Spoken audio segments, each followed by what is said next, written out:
بسم اللہ الرحمن الرحیم۔ اشفاق احمد صاحب فرماتے ہیں کہ مولانا منیر احمد رضوی صاحب کا شمار دنیا کے ان چند ایک خوش نصیب لوگوں میں ہوتا ہے جو دنیاوی طور پر امیر ترین اور اخروی طور پر بھی اللہ کی نظر میں امیر ہیں۔ وہ آج کل ڈنمارک میں مقیم ہیں، وہاں ان کا اپنا کاروبار ہے۔ وہ سال میں 6 مہینے کاروبار اور فیملی کو دیکھتے ہیں اور 6 مہینے اسلام کی تبلیغ کے لیے رکھے ہوئے ہیں۔ اس دوران وہ دنیا سے تقریباً لا تعلق ہوتے ہیں، یہاں تک کہ موبائل بھی ساتھ نہیں رکھتے، کیونکہ وہ ٹائم خالصتاً اللہ تعالیٰ کے لیے مختص ہے۔ مولانا صاحب فرماتے ہیں کہ ان 6 مہینوں کے دوران مجھے کبھی کبھار کاروبار میں بھی نقصان ہو جائے تو میں فکر نہیں کرتا، کیونکہ میں جانتا ہوں کہ جس راستے پر میں جا رہا ہوں، جس سے میرا دنیاوی نقصان ختم ہو جائے گا اور ہمیشہ کی زندگی کے لیے میرا مال اکٹھا ہو رہا ہے۔ مولانا صاحب فرماتے ہیں کہ میرا پہلا نام سیم مسیح تھا۔ میرا تعلق لاہور سے تھا۔ کافی عرصہ پہلے لاہور کے کچھ شرپسند عناصر جو خود کو نام نہاد مسلمان کہتے تھے، انہوں نے ہماری بستی کو آگ لگا دی تھی، جس میں میرے والد صاحب اور معذور بہن جل کر کوئلہ ہو گئے تھے۔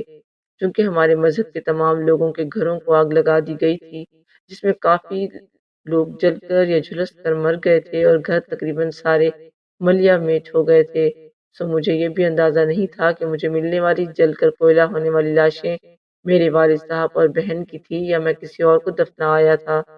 خیر، اس دن کے بعد مجھے اسلام اور مسلمانوں سے نفرت ہو گئی تھی۔ میں نے بیرون ملک جانے کے لیے کوششیں شروع کر دی تھیں۔ میری نظر یورپی ممالک پر تھی، مگر لاکھ کوشش کے باوجود مجھے ویزا نہیں مل رہا تھا۔ جس جگہ ان دنوں میں والدہ صاحبہ کے ساتھ مقیم تھا، وہاں میرے آس پاس کے سب گھر مسلمان تھے، مگر میں نے کبھی وہاں اذان کے وقت خاموشی ہوتی یا کاروبار بند ہوتے نہیں دیکھا تھا۔ وہ لوگ مسلمان اور عاشق رسول صلی اللہ علیہ وآلہ وسلم کہلاتے ضرور تھے، مگر جہاں تک میں نے اسلام کو جانا ہے، اس کے مطابق ان کے اعمال بالکل بھی نہ تھے۔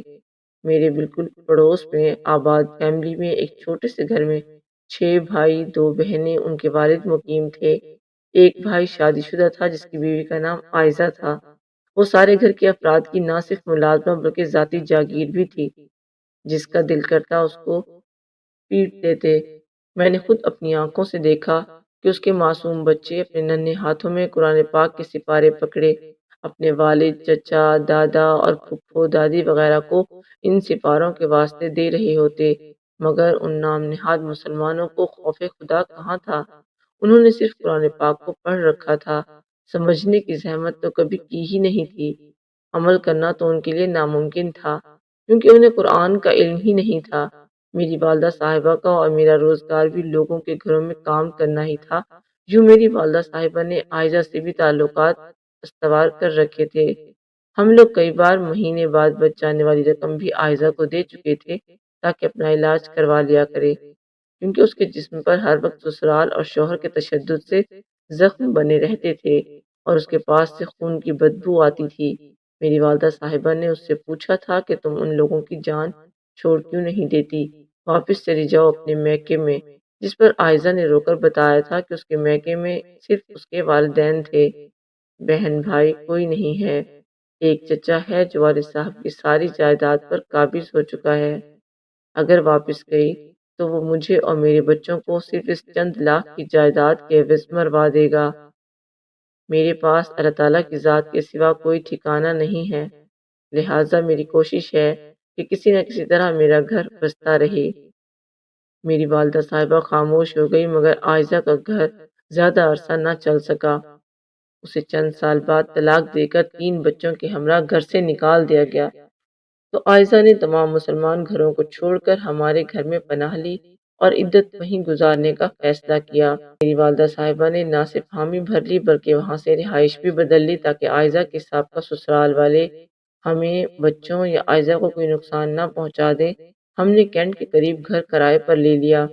عائزہ نے وہیں اپنی عدت گزاری۔ اس دوران اس کا اور اس کے سارے بچوں کا خرچہ میں نے اٹھایا۔ جب عائزہ کی عدت پوری ہو گئی تو میری والدہ صاحبہ نے عائزہ سے مستقبل کے متعلق پوچھا تو وہ رونے لگی۔ میری والدہ صاحبہ نے اس کو دلاسا دیا اور سمجھایا کہ لوگ اس بات کو انتہائی غلط رنگ دیں گے، ہم لوگ پہلے ہی اس قیامت سے گزر چکے ہیں۔ ساتھ ہی میری والدہ نے مجھے بھی کہا اور خود بھی عائزہ کی دوسری شادی کی کوشش کرنے لگی۔ مگر کوئی مسلمان اس سے دوسری شادی کرنے کے لیے تیار نہ ہوا۔ اگر کوئی مجبور، اپاہج، معذور یا کم عقل شخص مان بھی جاتا، پہلے شرط رکھتا کہ اس کے بچوں کو میں نہیں سنبھالوں گا، یہ اپنے بچے اپنے ننھیال میں بھیجے، اور کوئی کہتا کہ عورت سرکاری ملازم ہو، یوں وہ رشتہ طے ہونے سے پہلے ہی ختم ہو جاتا۔ وقت گزرتا گیا، میری والدہ صاحبہ نے مجھے عائزہ سے نکاح کے لیے کہا تو میں نے اس کی عیسائی ہونے کی شرط رکھ دی۔ جو میری والدہ صاحبہ نے عائزہ سے بات کی تو وہ رونے لگی اور کہنے لگی کہ میں مذہب نہیں چھوڑ سکتی اور غیر مسلم سے شادی کی اجازت میرا مذہب نہیں دیتا۔ اپنے بچوں کو سینے سے لگا کر بولی، آپ سیم سے کہیں اسلام قبول کر لے، باقی اس کی ہر شرط میں ماننے کو تیار ہوں، یہاں تک بچوں کو بھی کسی یتیم خانے میں چھوڑ دوں گی۔ اس کی بات سن کر میری والدہ صاحبہ رو پڑیں اور روتے ہوئے میرے پاس آئیں اور میرا منہ ماتھا چوم کر کہا، نہا دھو کر آؤ۔ میں نہا کر آیا تو مجھے عائزہ کے ہاتھوں اسلام قبول کروایا۔ بعد ازاں میں جامعہ نعیمہ میں گیا، وہاں سے اسلام کے متعلق بہت کچھ سیکھنے کو ملا۔ جب مجھے اسلام کی بنیادی تعلیم مل گئی تو میرا نکاح عائزہ سے کر دیا گیا۔ میں نے زندگی میں کبھی اپنی بیوی سے اونچی آواز میں بات نہیں کی، اور جب سے مجھے پتا چلا کہ میرے پیارے نبی حضرت محمد صلی اللہ علیہ وآلہ وسلم کا رویہ اپنی بیٹیوں اور بیویوں کے ساتھ کیسا تھا تو میری نظر میں میری بیوی کا مقام اور بھی بڑھ گیا۔ میں اپنی والدہ کا انتہائی مطیع و فرمانبردار ہو گیا اور یہ سب کچھ اسلام سے سیکھا۔ اشفاق صاحب فرماتے ہیں کہ جب مولانا صاحب یہ باتیں مجھ سے کر رہے تھے تو ان پر ایک رکت آمیز وقت تھا، ان کی آنکھوں میں نمی تھی اور وہ کہہ رہے تھے، اشفاق صاحب، جب سے میں اسلام میں داخل ہوا ہوں، خدا جانے مجھے ایک عجیب سا سکون ملنے لگا ہے جو مجھے آج تک پہلے کی زندگی میں کبھی نہیں ملا۔ میں ہر چیز سے مطمئن رہنے لگا ہوں، کوئی نقصان، کوئی خوشی ہوتی، مجھے کوئی فرق نہ پڑتا۔ میرے دل میں عجیب سی راحت تھی، جیسے تپتے صحرا میں کسی پیڑ کا گھنا سایہ مل گیا ہو۔ تقریباً 3 سے 4 سال میں الحمدللہ میں نے بہت سارا اسلام سیکھ لیا، اور جب میں نے قرآن کا بما ترجمہ مطالعہ کیا تو خاص کر پتہ چلا کہ کتاب اسلام اور آج کل کے مسلمانوں کے اسلام میں بہت فرق ہے۔ اس دوران میری والدہ صاحبہ بھی مسلمان ہو گئیں۔ میں نے ایک بار پھر بطور مسلمان ڈنمارک کے لیے اپلائی کیا تو میرا بیوی بچوں اور میری والدہ صاحبہ سب کا ویزا نکل آیا۔ ہم لوگ جب سے یہاں منتقل ہوئے ہیں کبھی پلٹ کر واپس نہیں گئے۔ یہاں میں نے دنیا بھر کے مسلمانوں کو دیکھا، بڑے بڑے علماء سے بھی ملاقات ہوئی، اسلام کے متعلق سیکھا اور اس نتیجے پر پہنچا کہ پاکستان سمیت دنیا کے مختلف کونوں میں لوگ جو کچھ اسلام کے نام پر کر رہے ہیں وہ محض جہالت ہے۔ اسلام ایک بہت ہی خوبصورت اور مکمل دین ہے۔ یہاں میں نے اپنا قالین بنانے کا کاروبار شروع کیا کیونکہ کاریگر تو میں پہلے ہی تھا۔ اللہ تعالیٰ نے بہت برکت دی اور میرا کام چل نکلا۔ الحمدللہ آج بہترین کما رہا ہوں، والدہ صاحبہ کی خدمت بھی کر رہا ہوں، اسلام کی تبلیغ کے لیے دولت اور وقت لگا رہا ہوں۔ میری سب مسلمان بھائیوں اور بہنوں سے گزارش ہے کہ ایک بار قرآن کو ترجمہ کے ساتھ ضرور پڑھیں اور سمجھیں، اور احادیث کا بھی مطالعہ کریں اور ان پر عمل کریں۔ ہر بات کو مولویوں پر نہ چھوڑیں کیونکہ پاکستان میں ایسے مولوی اور نام نہاد مسلمانوں کی بہتات ہے جو صرف اسلام کو ذاتی مفاد کے لیے استعمال کرتے ہیں۔ الحمدللہ اب میرے عائزہ سے 3 بچے ہیں، تینوں حافظ قرآن ہیں۔ ہم ہر رمضان المبارک میں عمرے کے لیے جاتے ہیں۔ میں 6 مہینے کاروبار اور فیملی کو دیتا ہوں جبکہ باقی کے 6 مہینے اسلام کے لیے وقف کر دیتا ہوں۔ میری خواہش ہے کہ تمام نام نہاد مسلمان ایک بار اسلام اور قرآن کو سمجھیں تاکہ ان کو اندازہ ہو کہ وہ جس راہ پر چل رہے ہیں وہ اسلام کے بالکل متضاد ہے۔